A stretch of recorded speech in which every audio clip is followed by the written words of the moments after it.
Hello guys, welcome back. Today we're going to be talking about Canadian NHL teams and the Canadian NHL team that'll win the Stanley Cup next. Now, of course, the last Canadian team to win the Stanley Cup was Montreal Canadiens in 1993. We've seen a 25-year gap. We've seen a 25-year drought even for Canadian teams not being able to get it done. We've seen a few really close calls, like we've seen a Calgary get pretty close, we've seen Edmonton get pretty close, we've seen Vancouver get pretty close, but no Canadian team has been able to pull it off since 1993. If we would have said 25 years ago that no Canadian team would win the Stanley Cup for at least the next 25 years, people back then would have thought you were crazy. But here we are, it's been American teams only winning the Cup for the past 25 years. So it begs the question, which Canadian team will be next to win the Stanley Cup? Now we're going to look at every single team and their likelihood and their hope for the future, and pretty much looking like which team will win it next. Now, I do not know when this will actually happen, when a Canadian team will win the Cup, but a couple of teams are pretty close. Now we're going to be looking for the Canadian teams through alphabetical order, and of course, we start with Calgary, who just got their new coach in Bill Peters this past offseason, and they're an interesting team. They're like teams like Dallas, LA, which are in that fringe, making the playoffs one year and then not, but always in contention, but not able to really get contention. Now, the Flames have always been in that middle spot for a little while now, and they've, of course, missed the playoffs last season, but of course, they were one of the teams that was just looking out, just below the teams that made the playoffs. But they're right there. They have a good core. They have a good forward crew in Monahan, Gaudreau. You got guys there that can definitely help the team. Their defense, I thought it was going to be fantastic this season, but it was pretty lackluster. You could see a bounce-back season from the next season, and their goaltender, Mike Smith, who's 36, not going to get any younger, so it's going to be a problem for them to sustain that. Their prospects aren't fantastic either. Just like the team, the prospects are kind of in the middle. It's not a great prospect group, but it's not bad either. You got guys like Parsons, who could replace Mike Smith in a couple of years. You got Rasmus Anderson, you got Mark Jankowski, and Juuso Välimäki, just to name a few. Their prospect pool, it's pretty decent, but not great. It's not bad either. But the team, of course, in its state is mediocrity, and if they can get past that, that'd be fantastic. Of course, with their new coach, Bill Peters, it's going to be interesting to see if they can get out of that hole, dig themselves out of the mediocrity hole that they've dug themselves in. If they can make the playoffs, get some distance, they can make like the second round and get towards there. That'll be great momentum for them in the future. But for right now, they're kind of stuck in that middling team, that mediocre team, and if they can dig themselves out of that, that'd be fantastic. But for right now, I don't see any other way for them. They're not one of the teams that I could really see winning the next Stanley Cup. Now, they're not in the bottom of the teams that I'd say were on this list, but again, like the team themselves, they're in that mediocre state. Now let's go to the Edmonton Oilers, where it's a weird situation. When they made the playoffs in 2016-2017, they looked like a dominant team and a force to be reckoned with. This season, I predicted them to make the Western Conference, or to make the Stanley Cup Final, and to lose against Tampa. But this team is very interesting. Even though, they missed the playoffs and looked pretty terrible, it seemed like when they made the playoffs, all those guys were having fantastic years, and then they just dipped right back down, besides McDavid, of course. But I feel like this team could be a dark horse to make the playoffs, could be a dark horse to surprise a lot of people. While I don't think that they'll get back to their 100-point season, the Pacific Division leading division Oilers, I don't think they can get past that and get back to that level, but I sure think that they can get past that contention.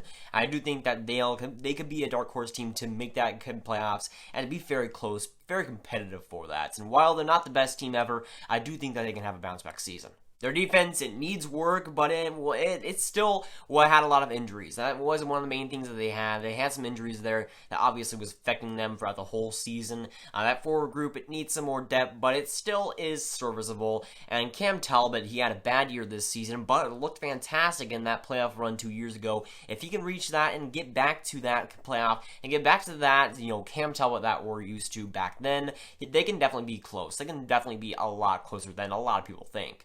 Now for the Oilers prospect pool, they got Yamamoto. He's looking to be fantastic. But other than that, there isn't too much. Even Barry, who could be decent. But over that, you don't really have too much. They have that 10th overall pick, which will probably turn into a good player, hopefully. Oilers haven't had the best draft record. But they have that as well. They don't have the best prospect pool, but it's still decent.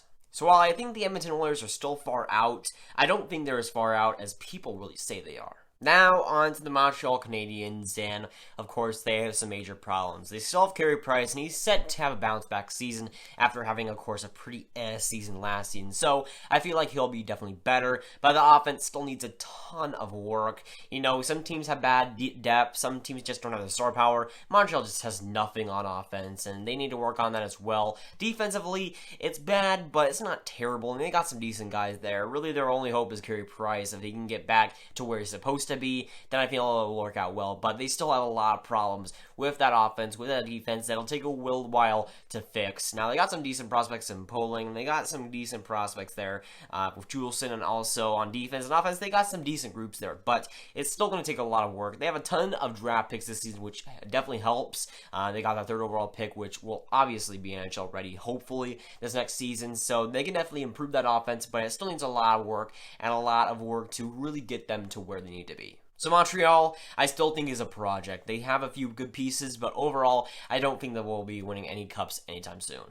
On the Ottawa side of things, yeah, it's not happening anytime soon. I don't really have to analyze anything because it's just been such a terrible fall from grace.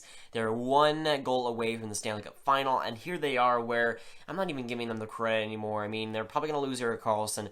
They got so many problems just from one year to the other. It's kind of astronomical, and with Ottawa, they just have so many problems internally with ownership and everything that I think it'll be a ton of time, and it'll be a long wait before Ottawa gets a taste at the cup.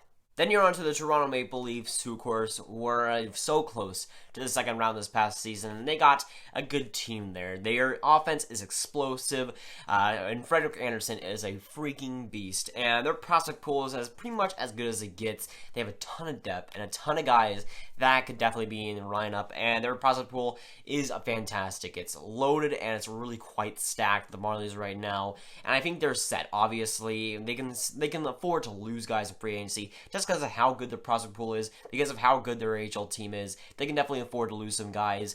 Their biggest problem, though, in my eyes, is that defense. Even though it scores goals, and that is a pretty offensive defense there, their defense overall defensively is not that great. It needs some work, and we could definitely see some guys coming in, whether it's the top two defensemen and guys like Doughty or a bottom six guy. I still think that it definitely needs some work. But if they fix that, if they keep their guys, and it keeps going, I have no reason to think that Toronto can't get it done in the next 5-10 years. They definitely have a window here. I feel like they can definitely get it done. Now on to the Vancouver Canucks, which they may be very, very bad right now, and yes, they are, but they have some hope in the pipeline. Their prospect pool is arguably the best in the NHL. Pettersson, Demko, Lind, Graviteh, and other guys with that 7th overall pick as well. They're pretty much loaded at least prospect-wise, and while the team isn't great right now, they definitely have a lot of assets for the future, and it'll definitely help them. I feel like they're a lot shorter term, and I think they'll be competitive a lot quicker than people may think. I think Pettersson is going to be explosive off the bat, and some other guys will definitely help them, but I feel like they're a lot more ready than people may give them credit for. I feel like their rebuild is not necessarily complete, a few years away. We can see them competitive like 2020 and 2021. We can see them competitive then. I feel like they're closer than a lot of people give them credit for, just with how good their prospect pool is. But for me, if they have another couple of years of just bad play, keep getting those prospects, I feel like they can definitely be competitive and keep going. I feel like they're a lot quicker, and they're going to be a lot better, quicker than people may think. Now on to these guys, the Winnipeg Jets. They're, to say the least, pretty loaded. On offense, they're amazing, elite even. Their defense is solid and one of the best in the league as well. And Connor Hellebuck, he may be a Cam Talbot 2.0 where he has a bit of a drop-off, but he's still going to be a solid goaltender for years to come, and he's definitely reliable there. This team is fantastic, and they can be set for another big run this next season after, of course, getting the Western Conference Finals. I still think that this team is probably one of the most realistic to do this, and they're one of the more realistic teams to come out of the West next season. They're explosive, and they probably won't lose too many guys in free agency. They have a lot of guys up through RFAs, but I feel like we can definitely get back in. This team is promising, it's young, and if they keep building, and there's no reason why not to think that they can definitely get it done. And again, like Toronto in the next 5 or 10 years, I feel like they're more ready than Toronto, but I still think that they're set. They're ready to do it. And it's all about just getting it done. I feel like Winnipeg is definitely at least the top 2 teams, Canadian teams that can get it done. I feel like Winnipeg is there. They're ready and they're set. With the team that they have, why not? They're ready to rumble, and they've already made damage in this year's playoffs. It's just how they will get back there and how they'll actually get it done and actually convert and actually win the Stanley Cup. And if you were asking, yes, their prospect pool, it's pretty good. You got Roslovic, you got Niku, you got Vasilinainen, you got Logan Stanley. There's a great few options there, and they have definitely like a few guys that can definitely come up and play well for the pipeline. Of course, that's what they've been doing this whole time, is building up those prospects. You know, they're not going to sign too many free agents. They're building up those prospects, they're building up those trades, and they're able to get that stuff done, and that's what they've always been doing, and of course, that's what they'll always do well. But, of course, we looked at every team, and now we got to dissect my top 7. Now, we're going to go through the least to the best. Now, this, of course, is going to be pretty controversial, but these are my thoughts. These are just my opinions. I'm probably going to be wrong anyways. Now, starting at number 7, I have the Ottawa Senators. Obviously, by how I've talked about them already, I don't have too much hope in them. Again, they were so close to that Stanley Cup final, but I just think that this year has shown some holes that were obviously there before. I feel like the ownership is just really just too bad, and it's just too much of a negative on the team for them to get anywhere soon. Number 6, I have the Montreal Canadiens. Even though they have Carey Price, I just feel like there's just too much holes in this team that'll take too long to fill, and by that point, I already feel like a team like a Winnipeg or a Toronto or whatever will already get it done. At number 5, I have the Vancouver Canucks, and while I still think that they'll take a little while to get it done and to actually make the playoffs and get competitive, I still think that they have a great team when they'll finally get there. When those projects finally develop, I feel like they'll finally get able to set in. And at number 5, I have them ahead of the Montreal Canadiens and the Ottawa Senators, but I feel like that team at that point will be pretty good with the prospects that they've already had and the prospects that they've already got. At number 4, I have the Edmonton Oilers. Now, while they didn't have the best season, of course, last season, I still think that they can get past there, and they can be a team that stays competitive for a while and gets back there. And while they're not the best team, we've seen the weaknesses they've had, I still think that they can be a dark horse team to make the playoffs next season, and they get competitive. Now, I don't think they're going to win it really anytime soon, but I do think that they can at least get competitive and start winning some playoff series. And the team has holes, but holes that I feel like they can actually fix. At number 3, I have the Calgary Flames. Now, while they're still in mediocrity, it's better than a team situation like Edmonton or Vancouver or Montreal and Ottawa. They're right on the cusp, and they're right there from making the playoffs and doing some damage. Now, I think they still need a few pieces, but they're right there, and I still think that they can get there pretty easily. It's just about how they manage this next season, how they actually perform, but I still think that they're on the cusp of making the playoffs and doing some damage. It's all about just getting there and finally doing it. While the Calgary Flames, I still think it won't be easy for them. I still think it'll take a while. They could be a very good team in the future. Now, on to the top 2 teams, the Toronto Maple Leafs and the Winnipeg Jets. Now, my top 2, it might be pretty controversial, but number 2, I have the Winnipeg Jets, and at number 1, I have the Toronto Maple Leafs. Now, let me explain first. The Winnipeg Jets are a better team right now. That's, I can admit. They're a more balanced team. They're a better team all around. I can admit that. But for me, with Toronto, they just have the pieces that I feel could be really, really good next season. You got Matthews, who didn't have really the greatest year this season personally, but he can be a lot better. We didn't see him really be fantastic against Boston in that first round, and other guys didn't really perform really all that great, and guys like Nylander as well. But if they can perform and actually get those guys going into the playoffs and get those guys going throughout the playoffs, they could be a very scary team. If Jake Gardiner didn't have as terrible as a game as he did in Game 7, or if Renard Anderson was a little bit better,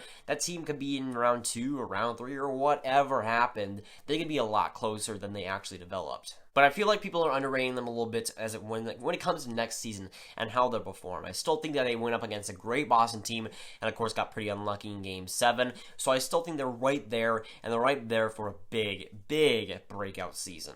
And, of course, now I have to explain why Winnipeg is at number 2. For me, we saw Nashville, the team that we never expected to do so, get to the Stanley Cup final last season. And we all thought, they're really going to get back. They're really going to get back with vengeance and win the Stanley Cup. And of course, that didn't happen. We saw these guys take them out in round 2. And while a lot of people have done that already, the Winnipeg Jets are seeming like the favorite right now to come out of the Western Conference. And of course, when that happens, preseason predictions, and before the season even starts, we're right ahead of when the Stanley Cup has happened.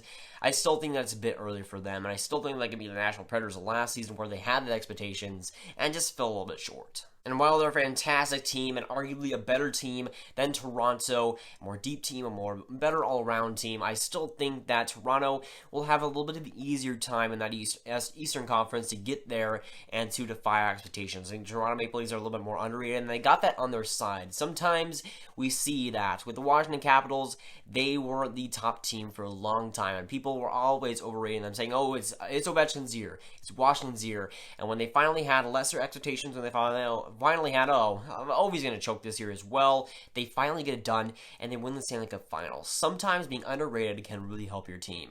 I know it sounds crazy, but I feel like Toronto Maple Leafs will be able to get it done and be able to break that curse that they've had for 50 years now. I think that they'll be able to get that done before a team like Winnipeg, a team like Calgary, a team like Edmonton, a team like Vancouver, a team like Montreal, and a team like Ottawa will ever do. And of course, I'm not dissing a team like Winnipeg, who obviously has a fantastic team. I just feel like Toronto will be able to get it done sooner and to be able to get it done faster. And while Winnipeg definitely has a big window here, I feel like Toronto will definitely get it done in the next 5 years. I feel like that is what they'll do. It might not be this year, it might not be the next, but I feel Toronto will get it done sometime. It's about when it happens, but I feel like they'll get it done. But that is going up for today, guys. Gonna enjoy. Make sure you like and subscribe. Tell me down below which Canadian team do you think will win the Stanley Cup next? Will it be Winnipeg? Will it be Toronto? Is it some other team? And I'll see you guys later. Goodbye.